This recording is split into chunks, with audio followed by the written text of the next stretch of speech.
Հանրապետական կուսակցությունը սահմանադրական հանրաքվեի ժամանակ հեռուստատեսությամբ ամենաշատ լուսաբանված ուժն է։ Սա արձանագրել է Երևանի մամուլի ակումբը, որը հետևել է թե 6 հեռուստաընկերություններ ինչպես են լուսաբանել խորհրդարանական 6 խմբակցություններին։ ՀՀԿ-ն առաջի անցել շնորհիվ Սերժ Սարգսյանի դեկտեմբերի 3-ի հարցազրույցի։ Օրենքի խախտում կամ որևէ կարգավորումների խախտում մենք չենք կարող արձանագրել, բայց դա անցանկալի երևույթ է եւ արդյունքում մենք ինչ ստացանք, որ ասենք երկու հեռուստատեսությամբ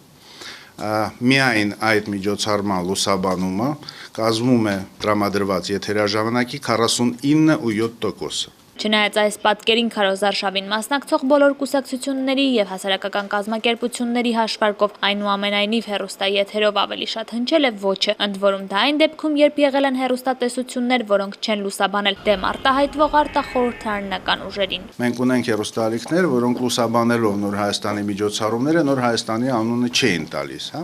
ներկայացնում են այդ նախաձեռնությանը միացած անձանց։ Իսկ չեք անցկացնին ընդհանրապես արհամարվել էր եւ ՀՄԿ-ով, եւ Արմենիայով, եւ Հերկուսով։ Մոնիթորինգը ցույց է տվել, որ տրամադրվող վճարովի եթերի 65%-ից օգտվել է Հանրապետական կուսակցությունը, ինչը ըստ մասնագետների խոսում է մյուսների ռեսուրսների եւ ֆինանսական հնարավորությունների պակասի մասին։ Հիշեցնենք, որ Երևանի մամուլի ակումբը դիտարկել է հանրային H2 Արմենիա Շանտ Երկիր մեդիա եւ Կենտրոն հեռուստաընկերությունները։